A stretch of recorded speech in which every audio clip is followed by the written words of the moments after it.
Hello everyone, आज हम देखने जा रहे हैं अपना एजुकेशनल चैनल इंजीनियरिंग इजी में आइसोमेट्रिक प्रोजेक्शन के बारे में। अभी तक हम लोग मैक्सिमम क्वेश्चन बना चुके थे, जितने भी ड्राइंग का था वो, जो कि सब 3D था, 3D से 2D बनाते थे। फॉर एग्जांपल जैसे projection of solid, projection of plane, solid में बहुत सारे सॉलिड थे उसको बनाते थे। ये आइसोमेट्रिक प्रोजेक्शन वो प्रोजेक्शन है जिसमें 2D figure converted into 3D, यानी रिवर्स है। अभी तक हम 3D से 2D कन्वर्ट करते थे, यानी कि टॉप व्यू, फ्रंट व्यू, कभी कभी साइड व्यू भी निकालते थे किसी सॉलिड का। अगर मेरे पास प्लेन होता था, top view, front view, side view वहाँ भी निकालते थे। लेकिन अब उस सॉलिड का टॉप व्यू, फ्रंट व्यू दिया होगा, उस कभी कभी साइड व्यू भी दिया होगा, यानी एटलीस्ट 2 व्यू दिया होगा।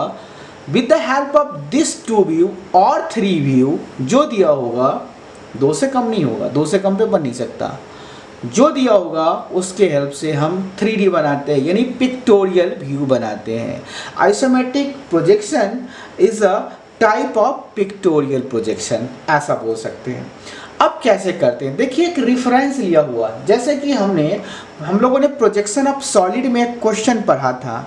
वो क्वेश्चन था a cube of something distance the other side का, एक जो हम लोगों ने बनाया है क्वेश्चन वो है a cube of 25 mm long edge is so placed on HP on one of corner that of body diagonal is parallel to HP and perpendicular to the VP।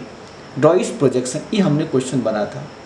जब किसी भी क्यूब के उसका वन सॉलिड डायगोनल, यानी कि अगर HP पे रखा हुआ है बेस, उसका वन सॉलिड डायगोनल HP के पैरेलल है और VP के परपेंडिकुलर है, जो फाइनल फ्रंट व्यू का व्यू आता है उसको हमने एज अ रेफरेंस माना है कि एक्चुअल में कैसा होगा तो आइसोमेट्रिक में कैसा बन करके आएगा। यानी यही चीज था, वो रेफरेंस लिया हुआ, और उसी रेफरेंस का जो फाइनल फ्रंट व्यू निकला था, जो हम क्वेश्चन में बता रहे थे कि उसका solid diagonal parallel to HP and perpendicular VP है, ये फाइनल व्यू है उसका निकल करके आया था, हम लोग बना चुके हैं। अब इसमें देखते हैं कैसा है। देखिए इसमें क्या है, यानी कि वैसे भी आइसोमेट्रिक जैसे नाम से दिख रहा है, आइसोमेट्रिक इतना मतलब आइसो मतलब सेम एंगल, यानी जो अभी हम मेरे पास जो क्यूब है उस क्यूब के बीच का, यानी लेंथ, ब्रेथ और हाइट, तीनों के बीच का एंगल, यानी एक 90 डिग्री होता, एक एक्स एक्सिस रहता, दूसरा वाई एक्सिस, तीसरा जेड एक्सिस। हमको पता है कि तीनों के बीच में जो एंगल होता है 90 का होता है।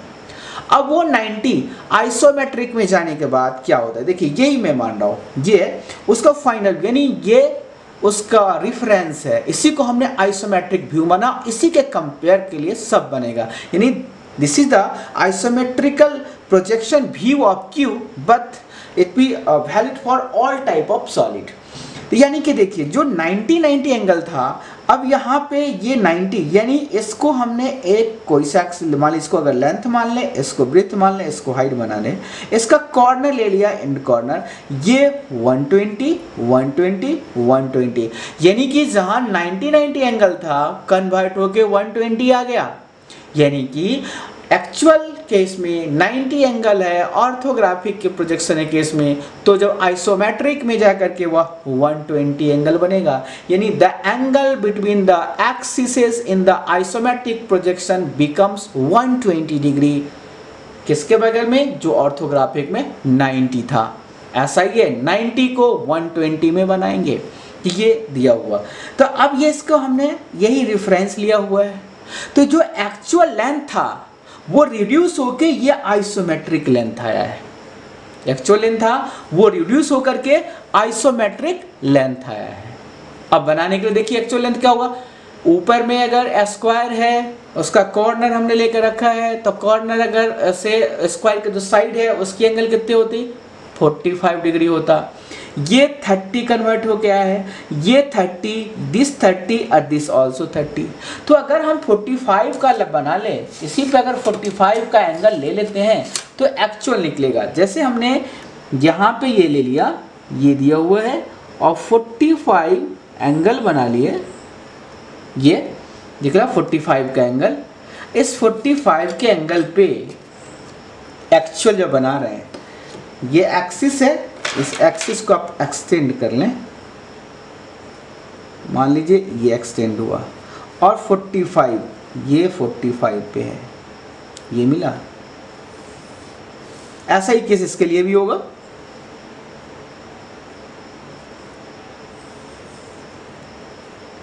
ये देखिए ये 45 है। अब एक्चुअली ये साइड लेना पड़ेगा, अगर वो पूरे का पूरे जो अपने पास ये और यहां से हमने दिस, इसको अब ये बना लेते हैं समझाने के लिए। ये क्या हुआ, ये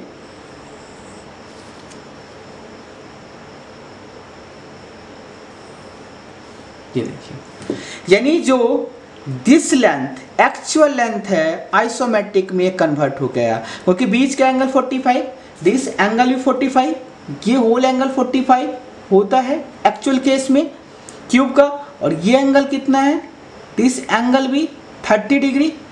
तो यानी ये एक्चुअल लेंथ, ये आइसोमेट्रिक लेंथ है, this with actual, this with isometric. Same case में इसमें ये आइसोमेट्रिक, ये एक्चुअल, ये आइसोमेट्रिक। यानी इस केस में अगर लेते हैं, ऊपर वाले केस को हमने ई एफ जी एच माना है, इसको हम मान लेते हैं ई डैश, इसको मान लेते हैं जी डैश, यानी ई dash F G dash H be the actual view of the cube, cube का एक्चुअल व्यू जो टॉप व्यू में है, आइसोमेट्रिक में ये बनकर गया है। तो इस यही उसका रिफरेंस था। अब ये रिफरेंस हमेशा कन्वर्ट होगा, किस में केस में कन्वर्ट होगा, जो कि आइसोमेट्रिक केस में कन्वर्ट होगा। तो फॉर दिस पर्पस इससे मुझे कंक्लूजन निकला, this with the relation between isometric length and actual length, यानी इस केस में ई डैश एच एक्चुअल लेंथ है और ई एच आइसोमेट्रिक लेंथ है। तो अब मुझे रिलेशन निकल गया, हम बना सकते हैं। देखिए एंगल 45 होता है बीच में, यानी दिस एंगल, जो ये एंगल है बी द 45, ये एंगल कितना होगा 15 डिग्री, ये हमने फाइंड आउट करके निकाला।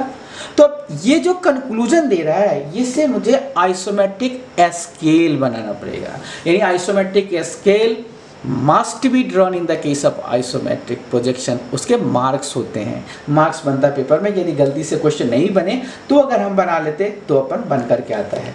तो इसके हेल्प से हम आइसोमेट्रिक स्केल बनाते हैं। ऐसे ही बोल सकते हैं आइसोमेट्रिक स्केल, इसका और इजियर फॉर्म भी बताएंगे।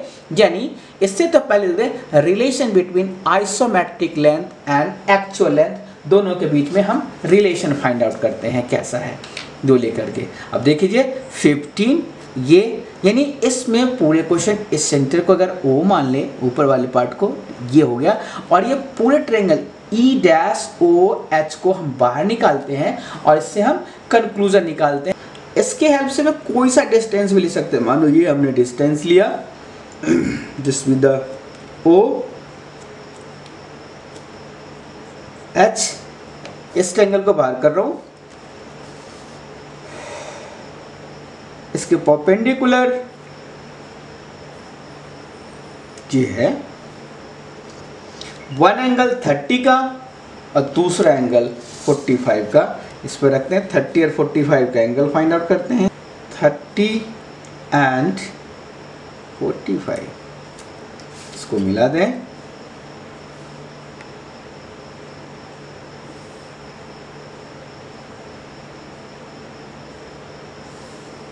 ये निकल करके है, देखिए इसी फिगर को हमने बनाया है, यानी ये O, this with the H, ये E है और ये E डैश है। अगर मुझे रिलेशन बिटवीन आ जाए E H and E dash H तो फाइंड आउट हो जाएगा आइसोमेट्रिक केस में।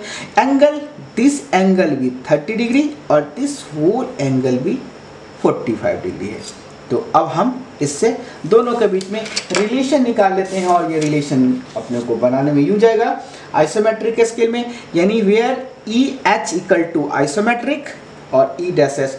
देख लिए ट्रायंगल में, यानी दोनों में ओ एच कॉमन है, तो पहले ट्रायंगल हम ई ओ एच लेते हैं, यानी इन ट्रायंगल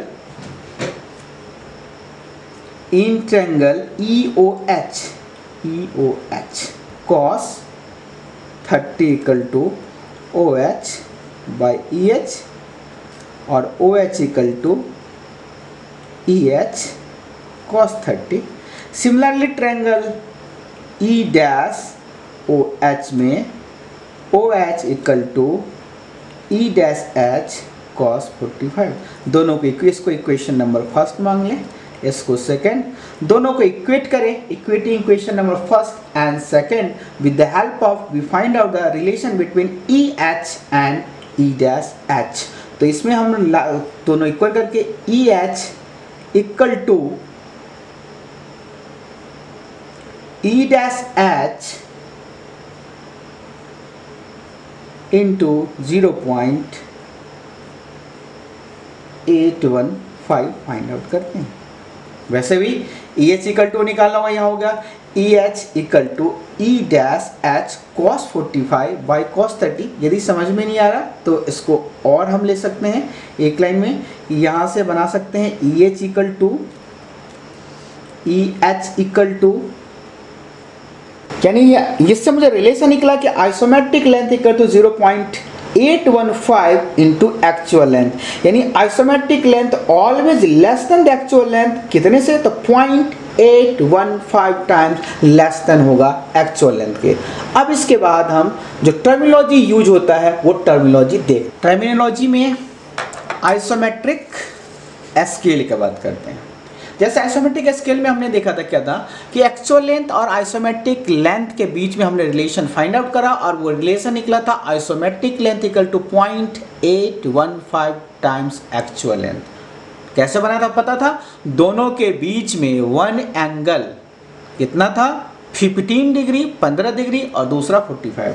यानी कि आइसोमेट्रिक स्केल बनाने के लिए हमने किसी भी लेंथ का एक लाइन ड्रॉ की और अभी किसी भी, लेकिन जब क्वेश्चन में रहेगा तो जो डायमेंशन क्वेश्चन में मेंशन है, सारे डायमेंशन में जो सबसे बड़े डायमेंशन है उसके इक्वल या उससे बड़ा, यानी इक्वल टू दैट डायमेंशन और ग्रेटर देन टू डायमेंशन लेकर के हम एक लाइन ड्रॉ करते हैं जो कि एक्चुअल लेंथ होगा। इस केस में कोई सा हमने ले ली 10 सेंटीमीटर ले लिया। अब दोनों के बीच में एंगल पता था 15, यहाँ से हमने लिया और एक वन साइड से 15 डिग्री का एंगल, 15 डिग्री का एंगल बना लिया जिसमें ये 15 की लाइन है और दूसरे साइड से 45 डिग्री का है, यानी एक ट्रायंगल था। तो उसी से हम रिलेशन निकाले थे, ये 45 और 15 लाइन खींच दें 15 और 45 का। देखो ये 15 है,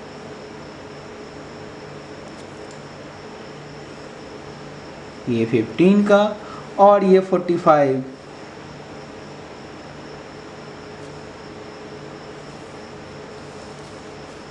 ये मिला दीजिए, ये स्केल बना।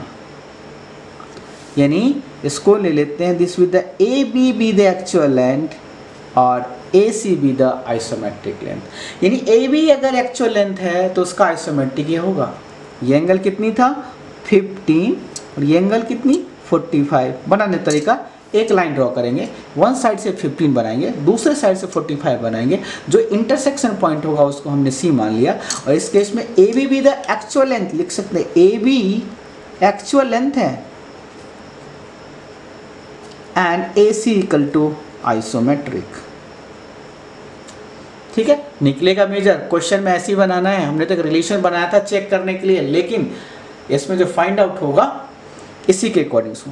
अब जो जो डायमेंशन मेरे पास होगा जिसको मुझे कन्वर्ट करना है आइसोमेट्रिक, वो मार्क करेंगे। वैसे भी जनरली क्या करते हैं, 1 सेंटीमीटर लिया हुआ है, हमने 10 लिया है तो 1 1 की मार्किंग कर लें आप। यहाँ से 1 1 सेंटीमीटर की मार्किंग कर लेते हैं।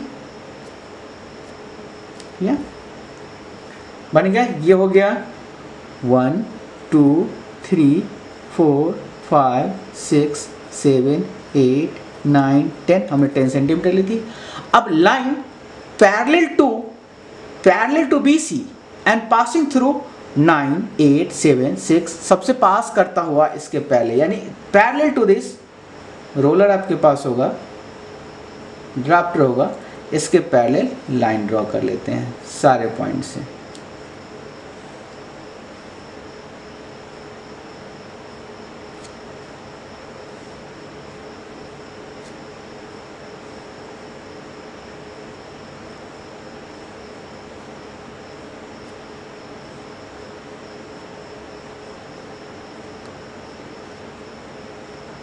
देखिए 1 के लिए 1 dash 2 dash 3 dash 4 dash 5 dash 6 dash 7 dash 8 dash 9 dash 10 dash. हम पेन से बना रहे हैं जिसमें दिख जाए। एग्जामिनेशन में आपको पेंसिल से ही बनाना है या कहीं पे पेंसिल से ही बनाना है, ऐसा नहीं कि पेन से बना देना है, पेंसिल से बनानी है इसको। ये बना 1 2 यानी 10 सेंटीमीटर एक्चुअल है, उसका आइसोमेट्रिक यहाँ से AC है। अगर यहाँ से 0 ले लीजिए, 0 से 1 सेंटीमीटर एक्चुअल है, उसका आइसोमेट्रिक 0 1 डैश है, ये एक्चुअल या आइसोमेट्रिक, और फाइनली 10 सेंटीमीटर का आइसोमेट्रिक है। तो अब जो मुझे आइसोमेट्रिक निकालना पड़ेगा डायरेक्ट 6 सेंटीमीटर का आइसोमेट्रिक, O 6 डैश है, O 7 डैश, ये आइसोमेट्रिक स्केल है, इसको लिख सकते हैं आइसोमेट्रिक स्केल या आइसोमेट्रिक लेंथ। और ये जो हमने फाइंड आउट किया एक्चुअल लेंथ, जो कि हमने यहाँ पे राइट डाउन करके रखा था, ये निकला। तो आइसोमेट्रिक स्केल बनाते हैं, इसके मार्क्स यदि क्वेश्चन में कुछ समझ में नहीं आई तो आइसोमेट्रिक स्केल बना देंगे, तब भी उसके 1 मार्क्स मिल जाते हैं। तो अगर नहीं से बनाने से बेटर है कुछ फाइंड आउट करें तो ये बनाएंगे। तो पहला टर्मिनोलॉजी था आइसोमेट्रिक स्केल जो हमने बनाया। नेक्स्ट टर्मिनोलॉजी है isometric axis. Isometric axis, isometric axis. Isometric axis है, जैसे यहां से लाइन ड्रॉ करते हैं, आइसोमेट्रिक एक्सिस ये लिया, हमने देखा था भी एंगल 30 डिग्री, यानी कि दो लेंथ ब्रेथ और हाइट तीनों चीज थे, उसके बीच का एंगल फाइंड आउट करना 30, यानी दो एक्सिस के बीच में 90 था, जो आइसोमेट्रिक में 120 कन्वर्ट होकर आ रहा था। तो 120 दो के बीच में हम फाइंड आउट कर लें, और उसी जो पहले हमने आपको समझाया था उसी को हम ले लेते हैं आइसोमेट्रिक एक्सिस की लाइनें। ये देखिए बना,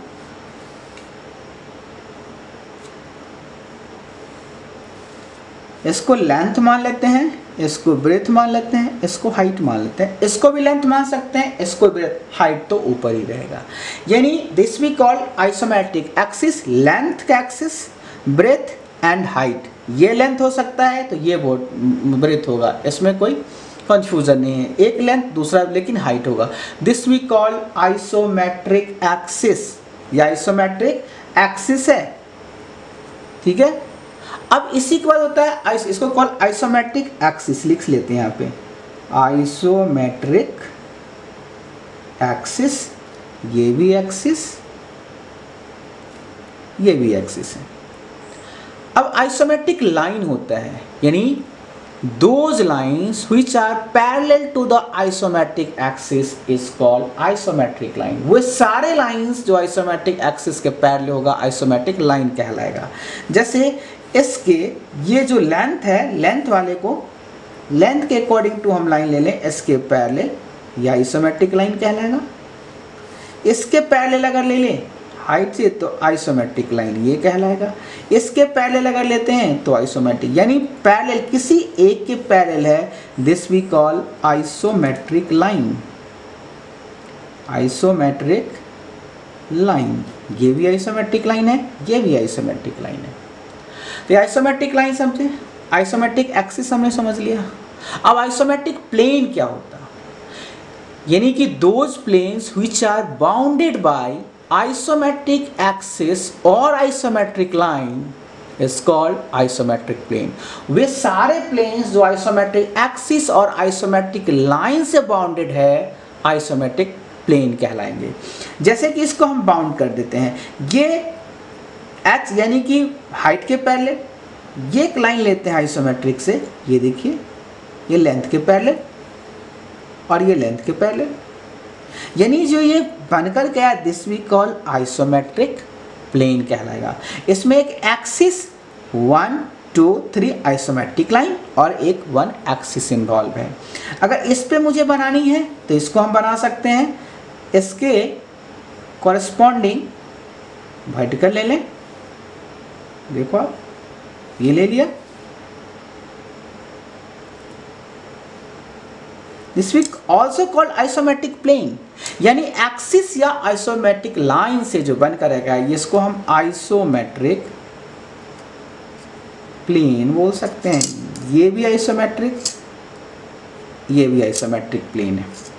तो isometric axis, isometric line and isometric plane हमने समझ लिया। एक चीज़ और है, isometric view, isometric projection and isometric drawing में डिफरेंस क्या है वो भी है।